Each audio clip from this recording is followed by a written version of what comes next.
We've reached the final episode here in Season 1 of the realistic takeover rebuild with Everton, and that means three things. It means new manager Graham Potter has one final chance to evaluate his squad. It means our players have one final chance to prove they should return next season. And it means those players have one final chance to throw their hat in the ring for our end of season awards. We'll be handing out 6 prizes in our end of season episode, one in each of the following categories. We'll be selecting 4 standout players with a manager's player of the year, a player's player of the year, a fan's player of the year, and a young player of the year.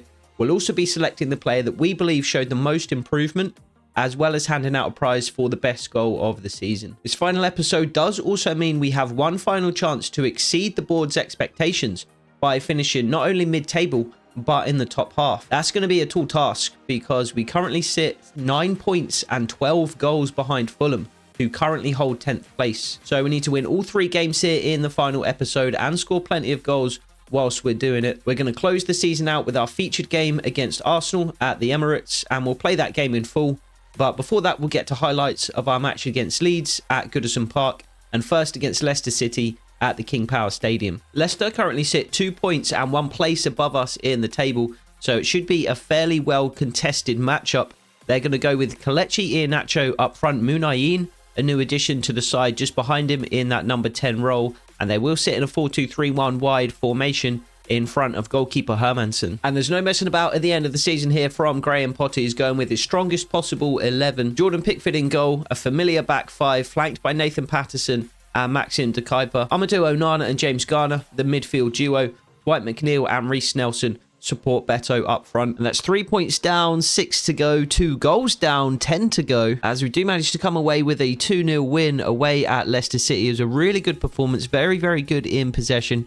Clinical when we were presented with chances. Beto in particular was outstanding up front. Dwight McNeil slipped him in on about the half-an-hour mark, and he was composed and clinical with the finish, scoring, I believe, his 11th goal of the season. And Beto doubled his tally for the game. About 17 minutes in, Maxim De Kuyper lifting a long, lofted cross all the way to the back post where Beto was lying in wait. He got the header on target. Goalkeeper almost parried away, but could only parry into the back of the net rather than away for a corner. Substitute appearance from James Justin almost resulted in a goal against his former club, but this one the goalkeeper did manage to parry away after Justin had cut inside and taken a shot with his left foot. Leicester had a handful of half chances, but nothing too clear cut. This being one of the better saves Jordan Pickford had to make on the day. And we'll have to check in on Fulham's result, but that is 3 more points on the board and 2 more goals to improve our goal difference. We're still not quite back up to a neutral goal difference, and Fulham were on +3 when we last checked in. Unfortunately, Fulham did come away with a 3-1 win over Brentford, so top half of the table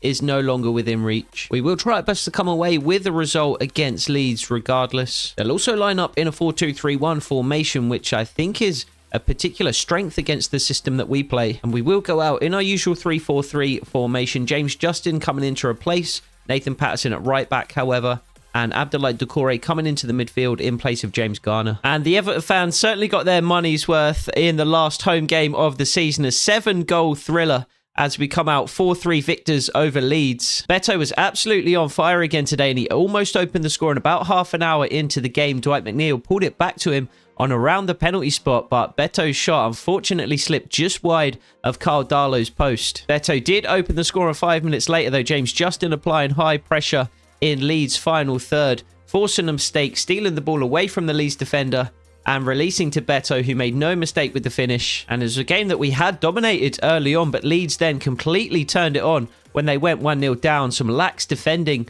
from the back 3 allowed Jorginho to find space in the penalty area, and he equalised just before half-time. And about 5 minutes after the break, more poor defending allowed Leeds to take the lead. A free header for Perot, basically on the edge of the 6-yard box.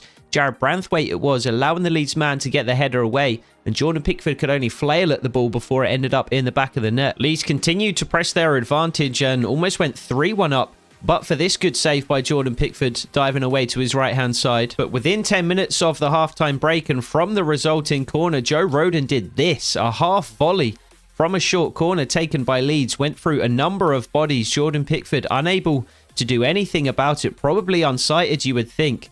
But if Joe Rodon is scoring goals like that, really, it seems like it's not going to be your day. However, Justin Deal came on and completely changed the game. His pace was devastating down the right-hand side, and he got into the Leeds box, squared it for Reiss Nelson, who grabbed the goal to bring it back to just a single goal deficit for Everton. And it was Deal again, the provider, again using his pace down the right-hand side, this time creating an opportunity to cross for Beto, who had a steal on the Leeds defender, managed to nod across Carl Darlow and into the bottom corner of the net to make it 3-3. Beto almost found a third goal to complete not only his hat-trick but the comeback, but his shot was slightly rushed and it ended up flashing wide of Carl Darlow's post once more. And at 3-3, we absolutely piled bodies forward. Jared Branthwaite making his way into the penalty area in search of the winner, but Carl Darlow equal to this one as he parries away the shot from the Everton centre-back. But the winner did come from an unlikely source. Justin Deal yet again turning provider, trying to pull back across the penalty area. The ball ended up looping up off Pascal Struijk. Nathan Patterson was there to tuck the ball away on the volley and make it 4-3 Everton. So a resounding win, a spectacular game, and a really good way to end the home campaign at Goodison Park. Unfortunately, Maxime de Kuyper did pick up a knock, and it's that broken toe that's causing him issues again, so he'll be out for our last game against Arsenal. Which brings us to our final match, not only of the episode, but of the entire season. Arsenal have been in contention for the league title this season. However, they haven't managed to get it over the line. Manchester City have started to run away with it at the end of the season here, and they've opened up a 5-point gap going into the last game of the season. So Arsenal, like us, will simply be playing for pride here on the final day of the season. We sent our home supporters away with an entertaining game and 3 points. Arsenal will be looking to do the same. And to try and stop them, we're going to go out with our strongest 11, our 3-4-3 formation. The only absence in the team is de Kuyper at left back, who has re-aggravated that injury. So James Justin will come in his place. But without further ado, let's head over to the Emirates and see if we can end season 1 on a high. So we are up in the commentary booth for one final time this season. A trip down to the Emirates to close out Graham Potter's first season as Everton manager. It's been a decent enough campaign, I would say. Not spectacular by any means, but certainly solid enough in year 1. We've had some good results. Beating Tottenham 2-0 at Tottenham Hotspur Stadium leaps out as one of them. And we finished mid-table, which is what the board wanted us to do. I would have preferred a top half finish, somewhere in the 9 to 10 range, rather than down in the 12, 13, 14 range. But certainly respectable enough in season 1, particularly since we have overhauled the squad somewhat. We have completely changed the system and style of football that existing players would have been used to playing under Sean Dyche. Dyche and Potter, two very different managers with two very different styles of play. And so I think there's a lot to be pleased about here in season 1. We're going to try and end the season on a high note, though, coming away with a result at the very least from the Emirates.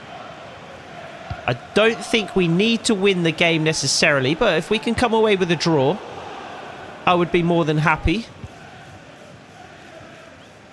Reiss Nelson against his old club today, of course, starting on that right-hand side. He's had a very good year, Reiss Nelson.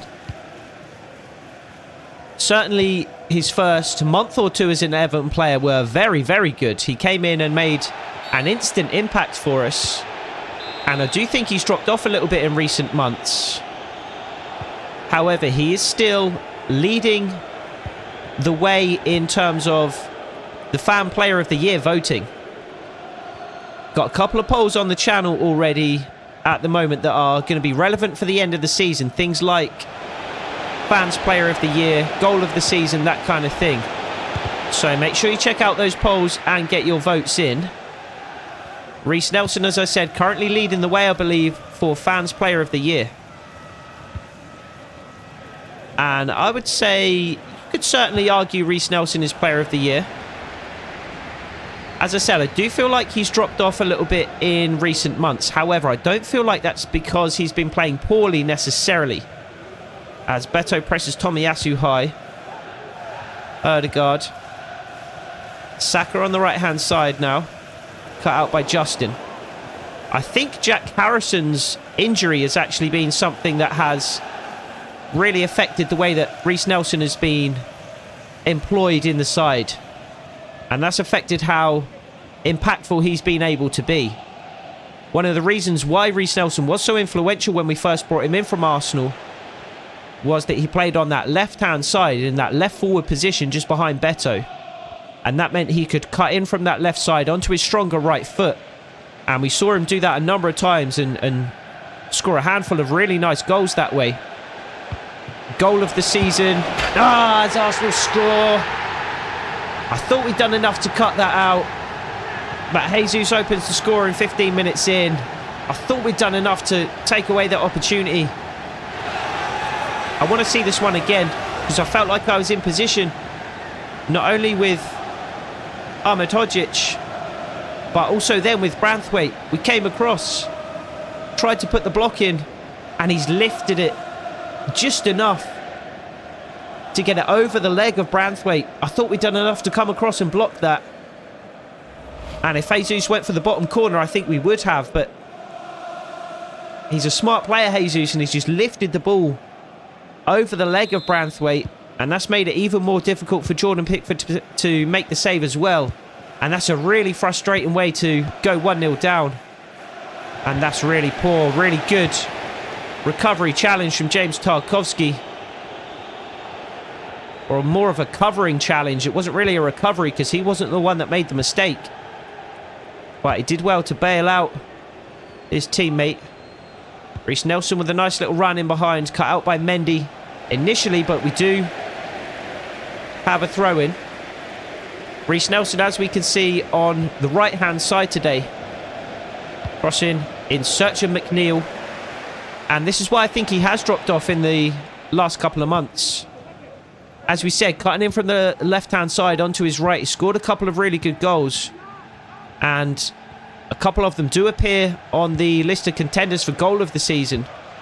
But Jack Harrison tore his ACL, and that meant he was out for the season, and he was the player that we ordinarily played on the right-hand side behind Beto. But his injury meant we were forced to move Reiss Nelson over to the right, play Dwight McNeil on the left, and that meant that that element of Reiss Nelson's game has been taken away, really. Since on the right-hand side, he tends to beat players on the outside more often and cross the ball. Where is Beto? There's absolutely no point crossing the ball. There's Beto. Beats Ødegaard.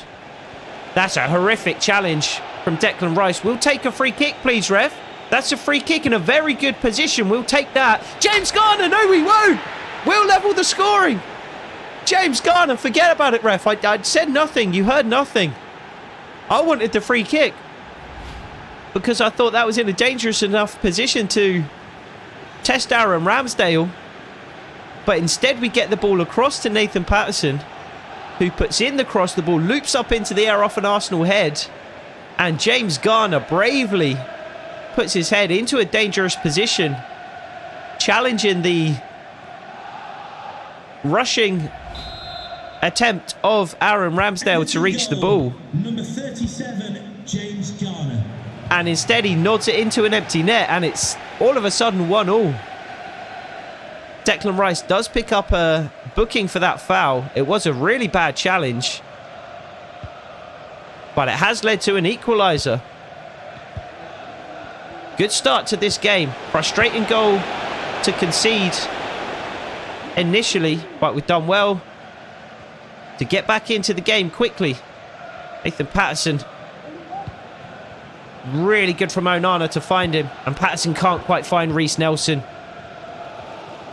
I think we're going to be living off scraps today, to be honest. Half chances and quick breaks. I anticipate Arsenal to commit bodies forward. And Reiss Nelson's stolen the ball away, and he is already in on this right-hand side. Saliba comes across. Reiss Nelson finishes. Scores against his former club. And in 5 minutes, we have completely turned this game on its head. Boos ring around the Emirates as the former Arsenal man celebrates in front of his old fans. Saliba was caught in two minds. Does he come across to challenge Nelson?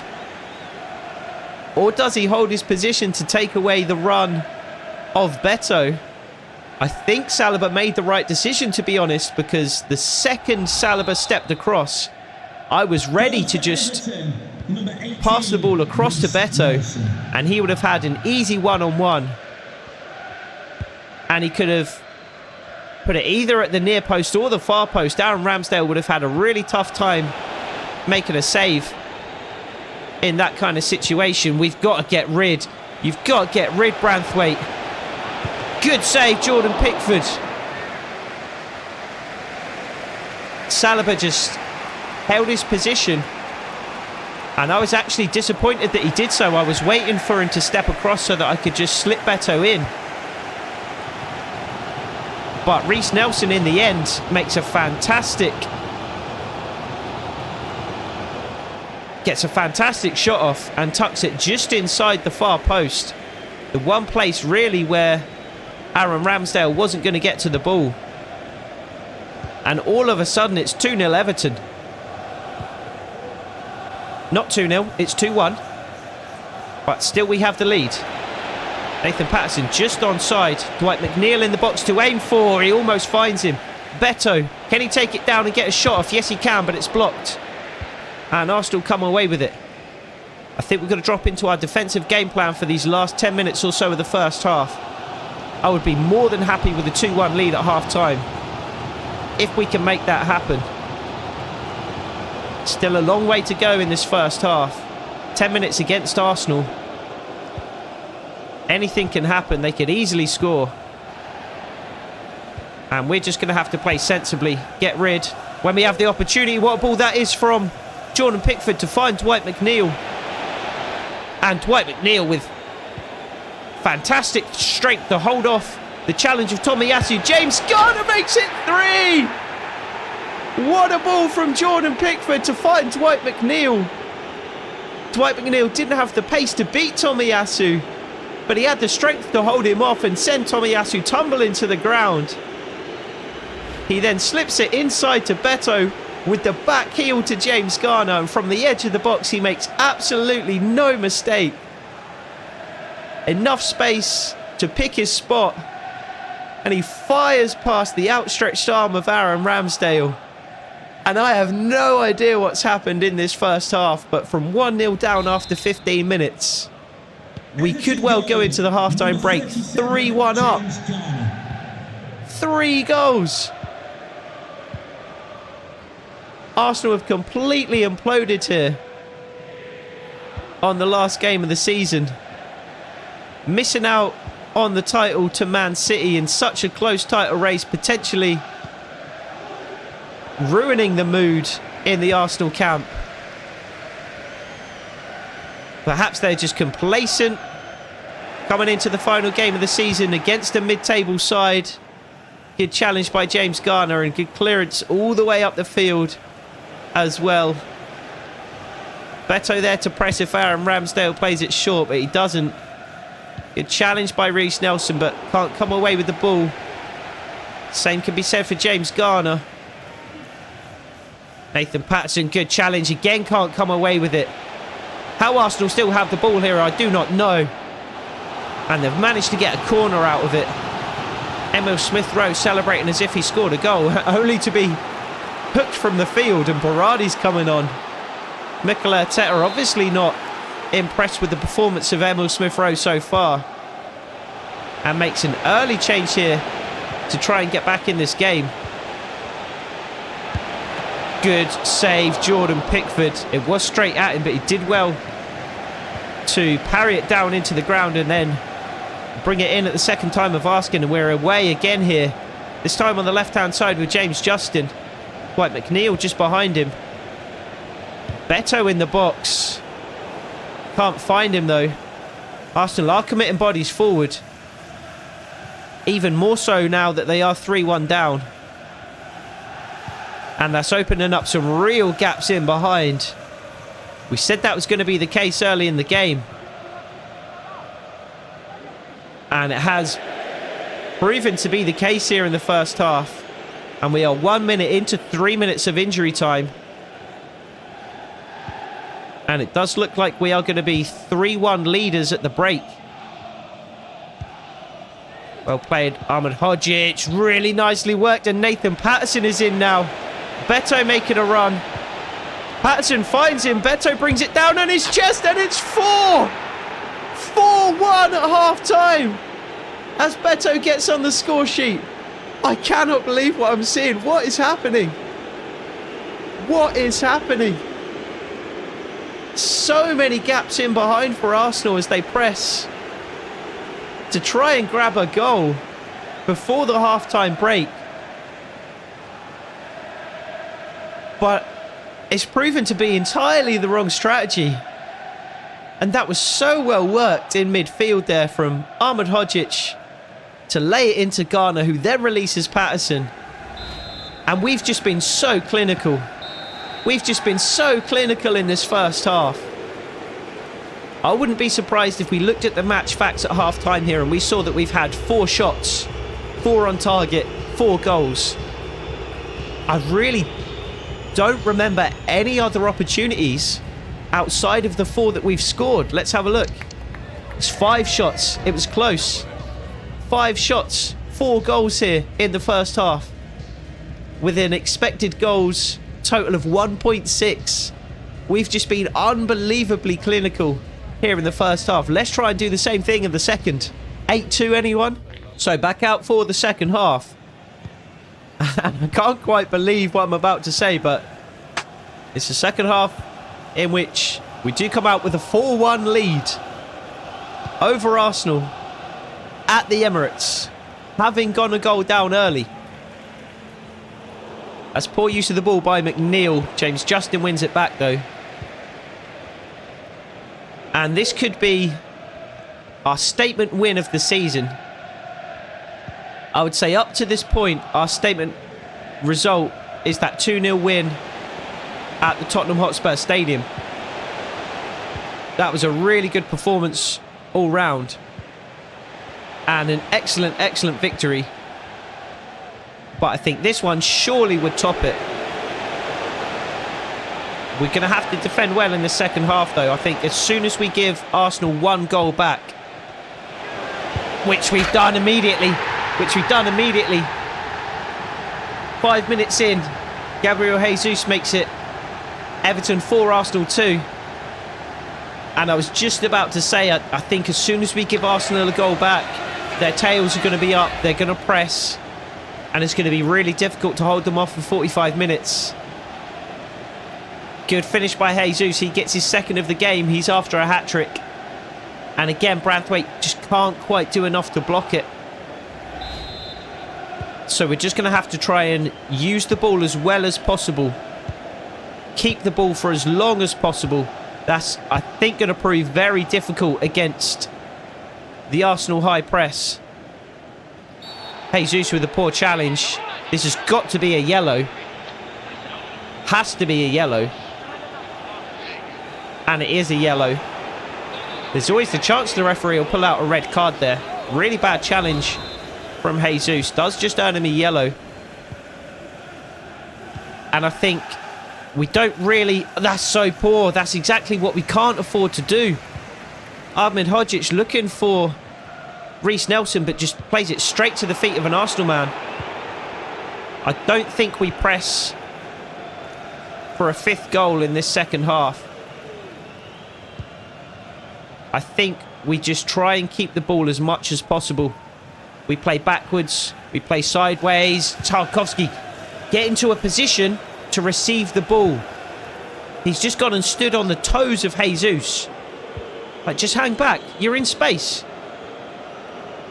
I don't think we can just simply play the ball around our back line, because look at this Arsenal press. We're going to cause more problems for ourselves if we just hold the ball at the back. So I think we do need to try and get into the Arsenal half and try and keep the ball there. But I think we just play conservative passes. I don't think we need to try and chase a 5th goal. That's so poor. That's so poor.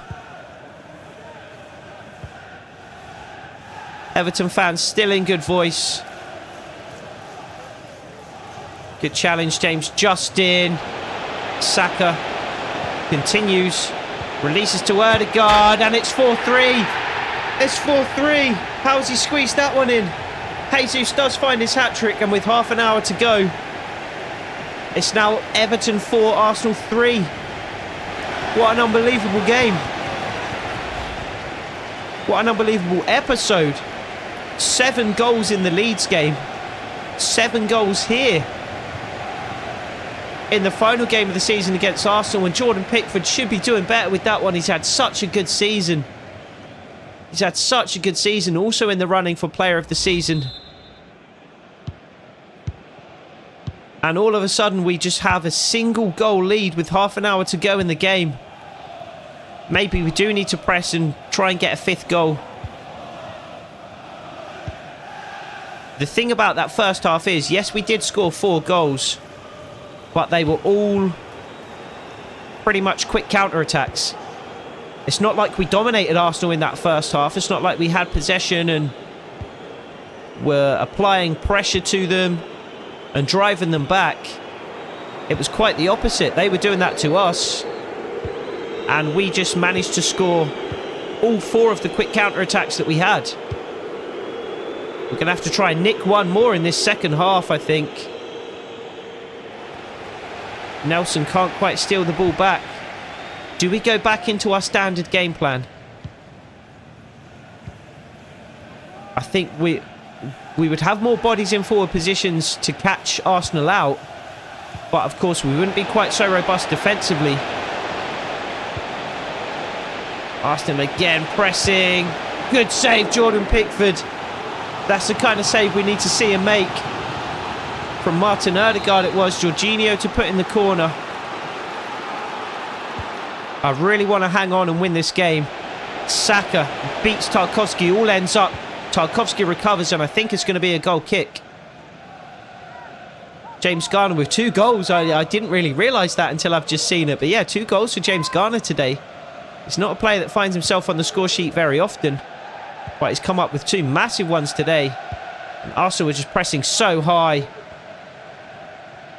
Onana finds James Garner. There's Nathan Patterson. Big run in behind from Reece Nelson, and Patterson does really well to find him. Saliba comes across to deal with it, and I thought in the shadows that was a blue shirt, but it was a red one. James Garner lagging behind.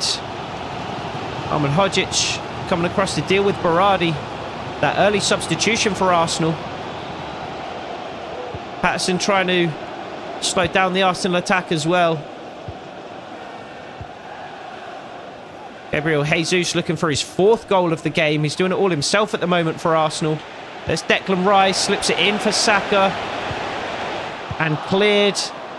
Branthwaite and Justin between them doing enough to deal with it. Ødegaard blocked by James Tarkowski. He had a little reverse pass into a teammate there, which he probably should have taken. And on 70 minutes, I think we'll make a couple of substitutions here. So 2 changes for Graham Potter and Everton. It's going to be James Garner. 2 goals for him today, but he comes off for Abdoulaye Doucouré. And James Justin has come off. Ben Godfrey on to replace him. No, come on. He's just allowed that to hit his arm. Chest it down. Take it on your thigh. Do something. Don't just let that hit you on the arm. And it's going to be an Arsenal free kick in a dangerous position. Lofted in. Pickford deals with it. Takes control of the situation excellently. So Godfrey a bit more of a defensive presence on that left-hand side. Oh, and Dwight McNeil skips away.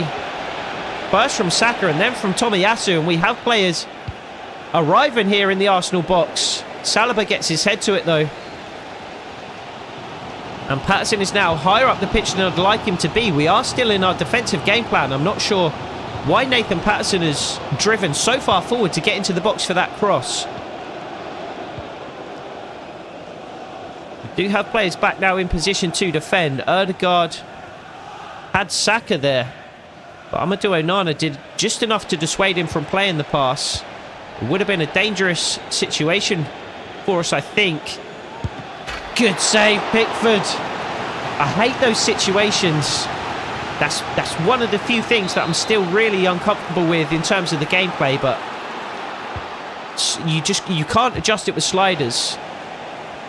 The CPU team just always go down to the byline and shield it and twist and turn on the touchline, and you can just do nothing about it. Jared Branthwaite there. Big, strong central defender, and he can do nothing to take the ball away from Gabriel Jesus as he's shielding it. Nelson switches play to Godfrey. Dwight McNeil immediately surrounded by Arsenal defenders, and we just have to go backwards. There's no route forwards, we just have to go backwards. Jordan Pickford in search of Dwight McNeil on that left-hand side. And he's made a good run through the middle there, Dwight McNeil. Amadou Onana can't quite find him. Ben Godfrey collects. Arsenal really pressing to get the equaliser in this game. And we'll just look for Nelson this time on the right-hand side. He wins the header, which I'm surprised about, to be fair. And 10 minutes to go. We're hanging on to a 1-goal lead. Beto pressing high up the field to try and delay the Arsenal attack. But it's coming. Sooner or later it's coming, and probably sooner rather than later. There's Berardi, chased down by Patterson. Does well to force the ball backwards. Arsenal get the lucky bounce, and what's this? It's offside. We'll take it. We'll certainly take it. We may well make another change or two here as well before we take the free kick. It's just a couple of pairs of fresh legs for these last 10 minutes or so. Amadou Onana and Reece Nelson each coming off. Noah Mbamba and Lewis Dobbin on to replace them. So, an important high leverage moment for the youngsters to come into the game, as Jared Branthwaite sees the space and just steps up into it. Dwight McNeil offside. I like Jared Branthwaite taking the invitation to step up there.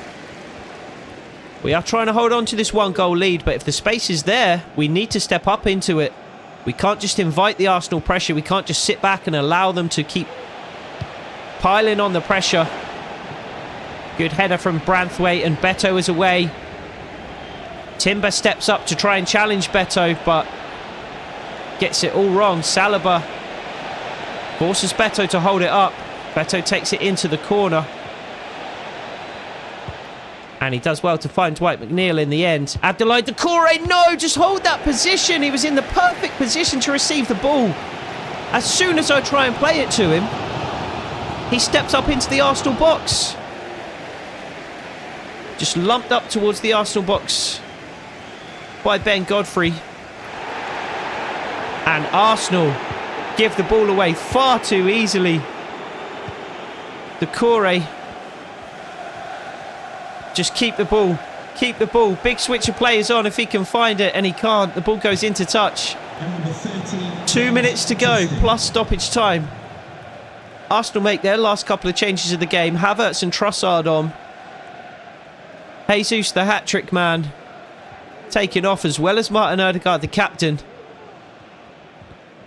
And we have just a handful of minutes, 5 maybe total, to hang on to this game. I thought Beto had stolen the ball away there. Not quite. Declan Rice out to Saka. Good challenge, Ben Godfrey. And this could be the game. Just plays it into the corner for Dwight McNeil. And we give the ball away far too easily. We don't take full advantage of that opportunity. Ben Godfrey did really well to win the ball back. Oh, and Jared Branthwaite's been beaten by Saka. Can he get back into a position to recover? Get rid, get rid, get rid. And what's this? Not an Arsenal free kick. I think it's an Everton free kick. 2 minutes into 4 of injury time. And we get a free kick on the edge of our box. And we could well just while away these last 2 minutes here. White McNeil win that. Oh, he does, but he puts it out of play rather than into play. I was just trying to knock it down the line there, force an Arsenal player to chase it. And can we hold on? There can't be more than a minute or so to go. Too focused on defending to look at the clock. Just waiting for the referee's whistle. Branthwaite wins the header. Get rid. And the referee's final whistle goes and we win on the last game of the season. 4-3. Away to Arsenal at the Emirates. What an unbelievable game. I cannot believe we've come away with the victory there. 2 games in a row. We've come from behind to win the game 4-3. 2 7-goal thrillers to end the season. I've changed absolutely nothing in terms of difficulty, in terms of sliders. This is how it's been for the last few months, for the last several episodes. Really since the last slider update. But 14 goals in 2 games to end the season. And we do come away with a victory somehow at the Emirates. We were actually relatively close in terms of possession. And I'm surprised to see only 14 shots total in the game. I thought there would be a few more than that. 51% possession for Arsenal. More passes than us. Almost twice as many shots. But we had 5 shots. We didn't have a shot in that first half. In that second half, rather. We had 5 shots at the end of the first. 5 at the end of the game. And we managed to score 4 goals. Unbelievable. Unbelievable game. So what a way to end the season. A 4-3 win in our final game at home. And a 4-3 win in our final game away. And that does bring an end to the last episode of the season. So it's a 12th position finish for us. But we will have a closer look at the table in our off-season episode. We'll go over all of the stats, player development, all that kind of thing. And then we'll be getting into transfers and plans ahead of next season. So I hope you've enjoyed season 1. Thank you for coming along for the ride. And I hope to see you in the next one. Take it easy.